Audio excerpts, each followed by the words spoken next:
you're twice as sure with two great names, Frigidaire and General Motors.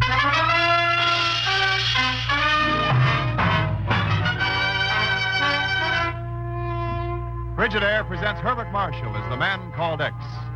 Wherever there is mystery, intrigue, romance, and all the strange and dangerous places of the world, there you will find the man called X.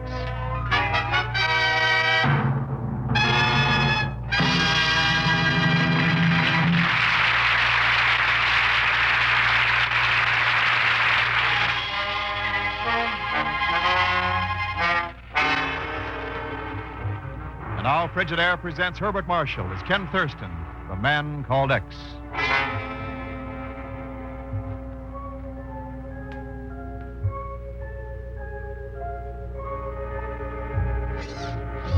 An early morning mist shrouds Lingayen Gulf in the Philippines as two men load a heavy chest into a ship's dory, drawn up onto the shore. Suddenly, from the nearby jungle, a voice hails them. You! At that boat! What are you doing there? I say, you hear? Si. In the name of the Philippine Republic, I demand you identify yourselves. Si, amigo.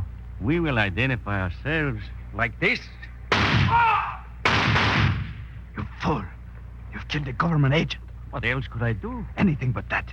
You've forgotten who arrived in Manila last night? But there can be no connection between him and this. Anything is possible, you idiot. With a man called X.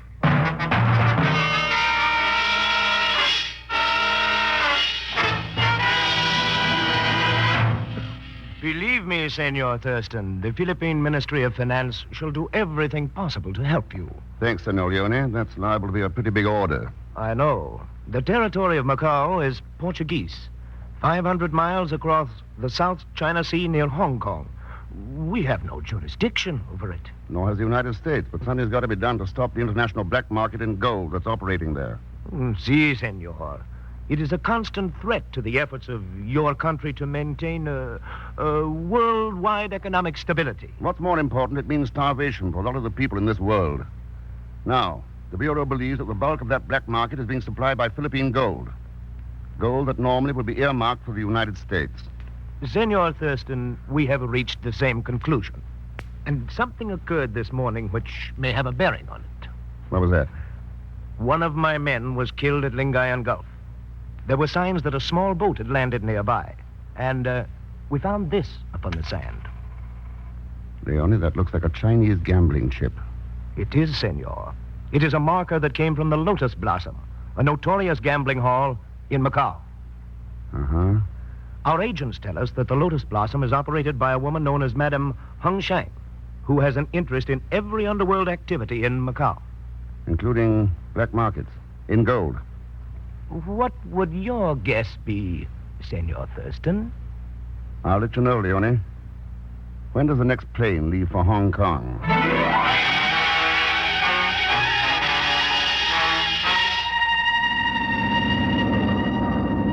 This is a pleasant trip to make by air. You will be in Hong Kong for some time, Senor Thurston? I'll have to let my business decide that, Dr. D'Amico. Are you Americano businessman, always with a nose to the grindstone? As a physician, I prescribe relaxation, the kind one can find in Macau. Oh? See, I have a private sanatorium there in the northern hills. Secluded, quiet, overlooking the Camoens Gardens. That sounds restful. And healthy. But then Macau has the healthiest climate in all Asia. You would be doing me a favor, senor, if you would visit me there. The daily steamer runs from Hong Kong. Up to your old tricks again, Doctor? Oh, Senorita Burton, I did not see you on the plane. Don't let your surprise make you forget your manners, Doctor. 1,000 pardons. May I present Mr. Thurston? Mr. Thurston, the famous Senorita Frances Burton. How do you do? How do you do?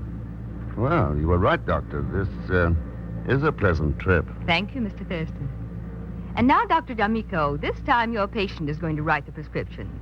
It calls for you to take my seat in the rear of the plane while I talk to Mr. Thurston. Senorita Burton. Doctor's orders, Doctor. Then what can I do but obey? Until we meet again, Senor Thurston. And please remember that invitation is always yours. Thanks, Dr. D'Amico. Adios. All right, Miss Burton. Why? Perhaps it's because you're the only presentable American on board. Oh, a famous authors can write better lines than that. Oh? You've read my books? A couple of them. Underworld Europe, Underworld Africa. They're good. Accurate, factual. Thanks. I tried to make them that way. That's why I'm going to Macau. An Underworld Asia coming out? Yes. And the reason I picked Macau for research is the same reason I wish to speak with you. Oh? Dr. D'Amico was not entirely correct. Macau can be the unhealthiest place in Asia, particularly for anyone who interferes with Madame Hung Chang's activities. Whether gambling, fishing, opium, or gold. Why tell me this? It's very simple, Mr. Thurston. Everything I've said about the danger of interfering with her goes double. If the man involved is the man called X.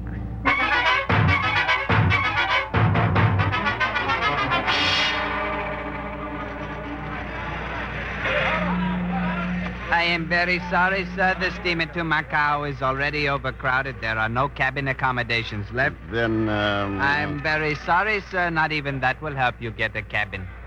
What a dope. Turning down good American dollars like that. Pagon. Hello, Mr. Thurston. Pagon, what in the world ever brought you to Hong Kong? My Uncle Ahmed. He told me about this black market in gold in Macau. So when I tried to figure where you'd be, where else? You mean where there's gold, there's Zellschmidt. And pretty lucky for you. Where else could you get a ticket for a cabin on that steamer? And practically for nothing. How much, Pagon? Believe me, it's a bargain, Mr. Thurston. Only $75,000. Ah, Chinese dollars. Or only $50 American money. Is it a deal? I'll give you $10 cash. You know something, Mr. Thurston? It's a deal.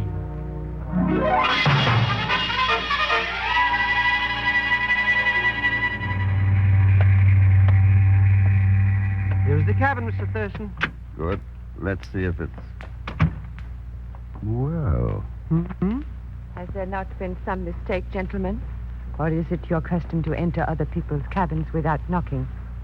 Well, if it's a mistake, it's the luckiest one I've made in years. This is the cabin. Look, it's on the ticket, number 18. Number 18. Are you sure? Yep. And that's what it says on the door. Then I must beg your pardon.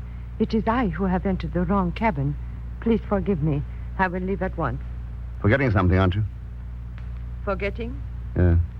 The man with his hand sticking out of those drapes over the bunk. Oh, no. Goodbye, Mr. Thurston. I just remembered Relax, Pagon. He can't hurt you now. Not doing me any good. Lying there, that sticker in his throat. It's a surgeon's scalpel. Well, miss? All right. I will tell you the truth. My name is Maurice. I am traveling to Macau for a group of wealthy Chinese investors. Frankly, it is to purchase gold from Madame Hongshang of the Lotus Blossom. Up to now, that makes sense. Go on. An appointment was made for me to meet her representative in this cabin. When I entered, he was lying there, just like that. I was about to leave, and you walked in. That is all I know. Well? Selling me won't do you any good. You'll have to convince the captain of this ship. I do not think I care to do that at the moment, Mr. Thurston. Have you any objection? She's got a gun. Yeah. I believe my point is clear. I have no wish to inform the captain of this affair. Too bad. You're a little late. Come in, Miss Burton, and bring the captain with you. Thanks for the invitation. Looks like a cozy party. Come on, Captain. You know, I reserved this cabin for the trip, and I just as soon not share it with the corpse. Can you do something about that? Indeed I can. Senorita, you are pleased to hand over that gun at once and consider yourself under arrest. Very well, Captain. Here it is. That's being sensible, Maurice. Unfortunately, you have not been the same, Mr. Thurston. Oh? There are two flowers, both with white blossoms that bloom in the wild places of the world. A sensible man would have chosen the sweetness of the lotus blossom rather than the poison of the deadly nightshade.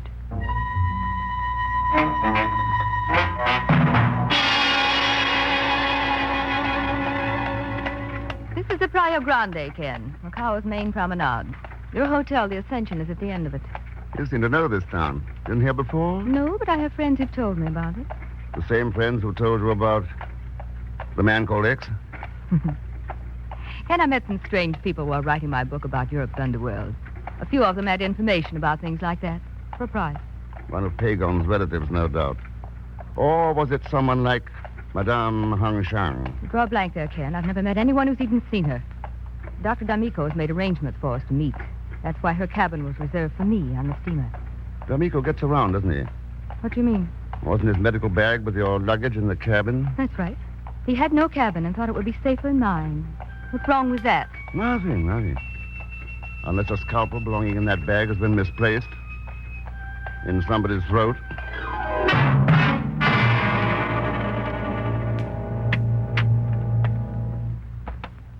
Hello, Mr. Thurston. Back to the hotel so soon? All right, Pagon. Stop trying to steam open that radiogram and give it to me. Mr. Thurston, I was just making some tea and sort of fanning the steam away. Could I help it if it loosened the envelope? Bad news, Mr. Thurston? That depends on how you look at it.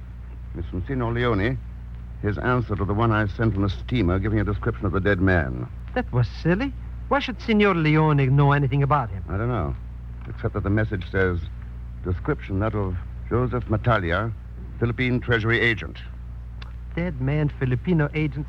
Mr. Thurston, what's this all about, anyway? What are you doing here? That's top secret, Pagon. Oh? Some people would pay a small fortune to find that out. Huh. They would? Sure. Especially Madame Hung Shang, or even Dr. D'Amico. Mr. Thurston, now that I'm working for you again, don't you think I should know all about this? I don't know. There's no telling what some people might do if they found out I was here about the sale of gold. Gold? Yeah. Philippine gold. To be offered to the black market. Don't you worry, Mr. Thurston. I'll keep clammed up like an oyster. Well, I better be leaving. See you later, Mr. Thurston. Okay, Pagon. Okay.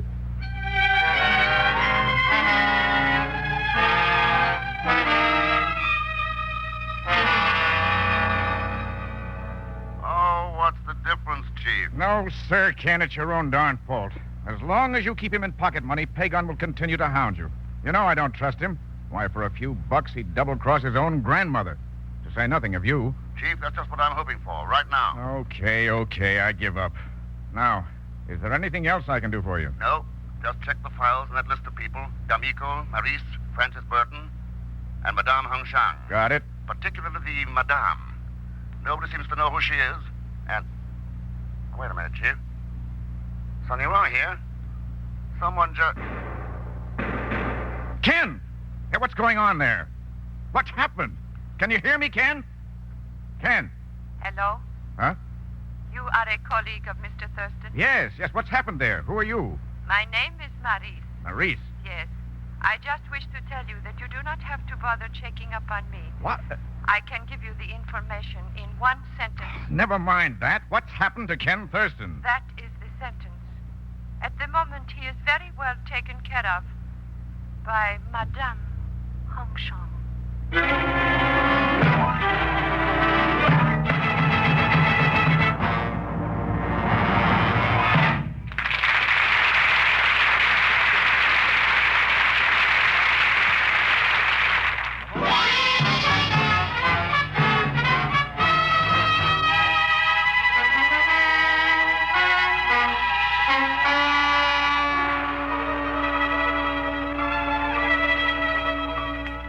Now to continue with Frigidaire's Man Called X, starring Herbert Marshall. Ken Thurston is in Macau, attempting to halt the illegal flow of Philippine gold into the black market. Gold originally earmarked for the United States. While reporting to the chief, his phone conversation is interrupted by gunshots, and the beautiful Maurice informs the chief that Ken is in the hands of the infamous Madame Hung Shang. Now, sometime later, Ken has regained consciousness in a sumptuously appointed Oriental apartment. You are feeling better now, Mr. Thurston? I guess I'll do. What gives, Maurice? You are in my private quarters at the Lotus Blossom. So you're Madame Hung Shang. That is right. Are you surprised? Not particularly. What went on back in my hotel room? Assassins were attacking you, Mr. Thurston. My men arrived in time to dispose of them. However, they were afraid you might shoot at them by mistake during the confusion, so they rendered you unconscious. Cautious little creatures, aren't they? What were they doing there anyway? The captain of the steamer released me at once, of course. They accompanied me to your hotel. I was most anxious to discuss certain business with you Concerning murder? concerning gold. Oh. Particularly a certain shipment from the Philippines due to arrive in the morning. I wish you to secure it for me. What makes you think I'm tied up with anything like that? For money, one can secure almost any kind of information in Macau. Uh-huh. If you deliver the gold to me, you will be entirely safe here.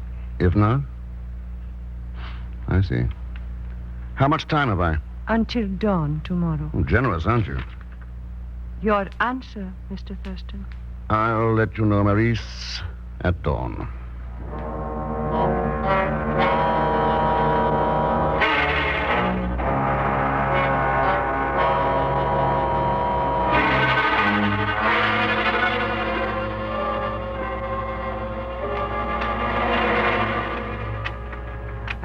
Have no fear, Mr. Thurston.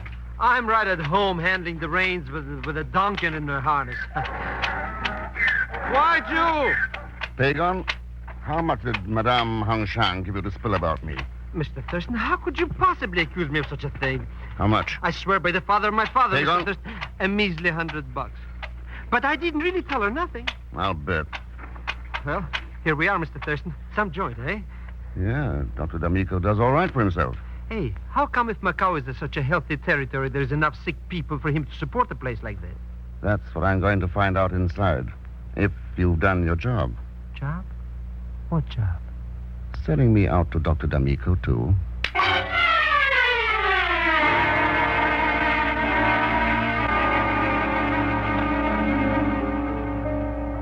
I am very pleased, Senor Thurston, at your quick acceptance of my invitation. I figured a little visit here might be helpful, Dr. D'Amico. A very wise decision, my friend. We can be quite comfortable here on the patio. Please, be seated. Thanks. And now, Senor Thurston, let us get down to business. That makes sense. What's on your mind? Philippine gold, Well, you've got a lot of company. perhaps, but not competition. What makes you think so?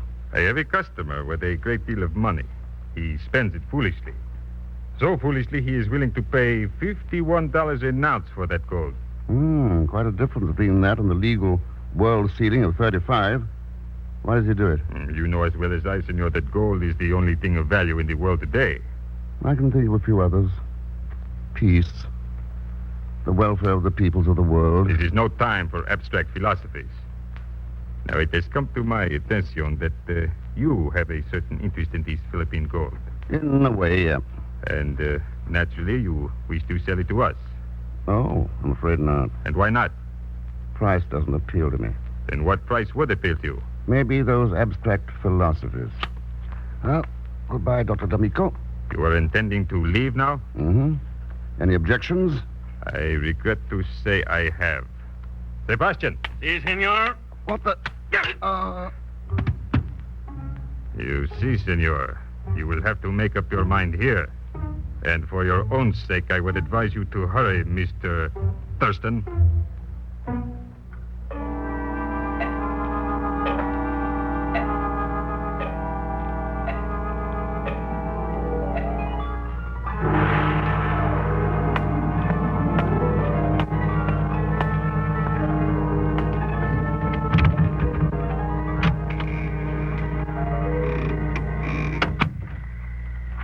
All right. Stop right there. Oh, what are you trying to do? Well. What are you doing? Okay, don't scream, and I'll take my hand away from your mouth. Oh, you almost frightened the life out of me. Sorry, Francis, I wasn't expecting you. So I found out. How'd you know I was here? That strange creature who's been tagging around after you. Oh, Pagon. He was spying on you and saw them carry you into that pagoda. He figured the information was worth something to me, and he was right. I could ask why. Don't. Not now. I've got to get away from here first. Come on, Ken. Oh, the front way's no good. D'Amico's having a party. It was one of his guests that I managed to sneak out here. Oh. Now, let's see. What borders this place on the back? Gardens of Comones. An army could hide in that wilderness. Well, then we can. Yes. Come on. Hola! Who is there in the garden? Ken. I heard him. Answer or shoot! You know, I think he means that. And here, use this. Well, thanks. Looks like I'll have to. Now, let's get out of here before D'Amico really gets mad.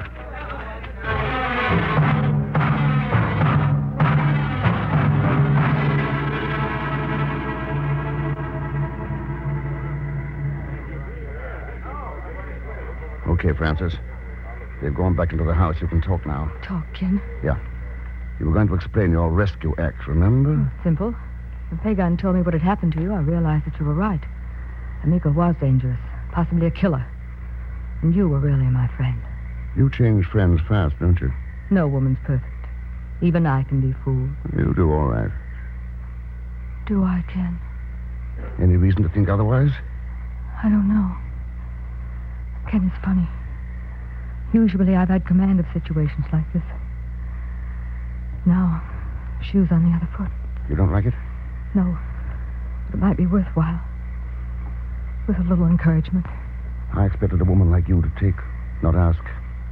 Sometimes a woman like me might even beg. Now, too, Francis. The pattern's too deep. What is it, Ken? Those bells. You know what they are? Yes. Temple bells in the Chinese Quarter. They peal that way when the fishing fleet is due in the next morning. Mm-hmm. Which reminds me that I've still got some fishing to do tonight. Have you, Ken? What do you hope to catch? Not sure yet. I'll get something. If you're that certain, you must have a surefire bait. I have. $51 an ounce.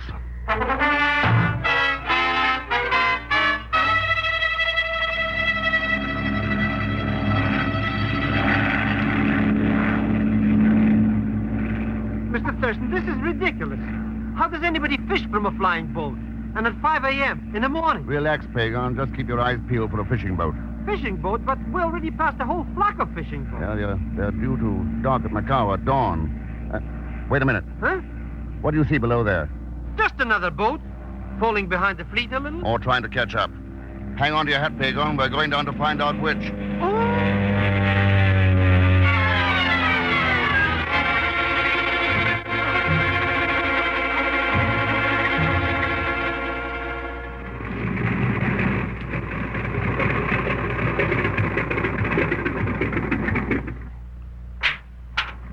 Ahoy there, fishing boat. No, senor. Nothing wrong. Pull over and throw us a line. I'll explain on board. Si, senor. Un momento. Did you have to land on the windy side of the fish boat? Mr. Thurston, already it doesn't smell so good in here. It'll be worse when we get aboard, Pagan. But why do we have to visit such a dirty thing anyway? Mr. Thurston, that boat, it's getting pretty close. Isn't it time it slowed down? Not if they intend to ram us. Ram us? Mr. Thurston! Overboard, Pagan. Jump.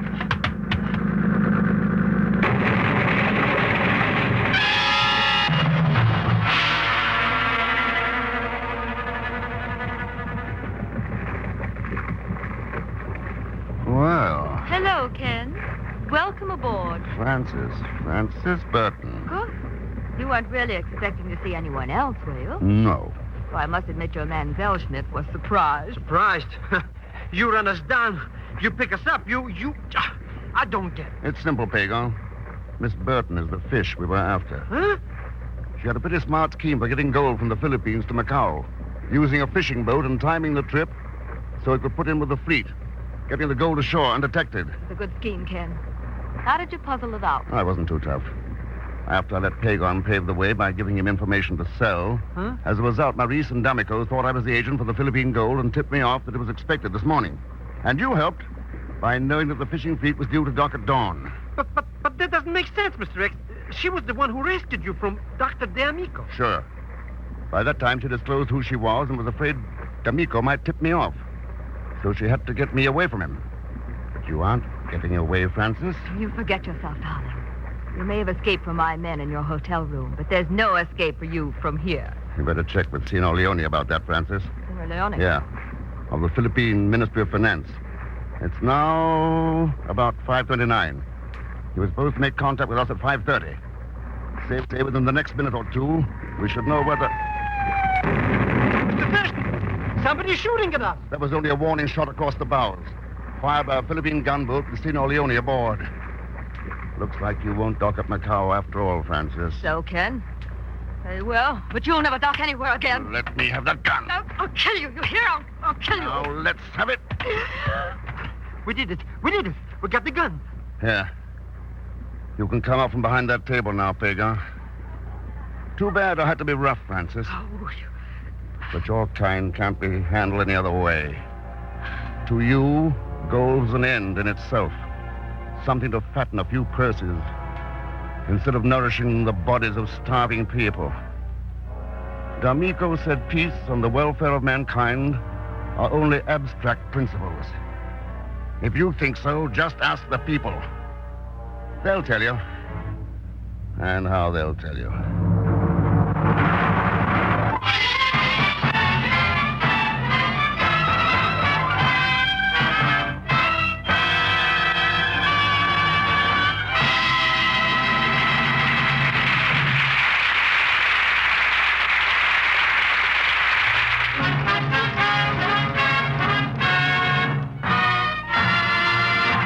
Now, Frigidaire star Herbert Marshall. Thanks for being with us. Next week, Mr. X goes to the timber country of the great Northwest, where the least of the dangers he encounters is a two-headed axe swung by Leon Velasco in the person of Pagon Zellschmidt. I think you'll find it a real thriller. So join us, won't you, when next I return as the man called X. Good night.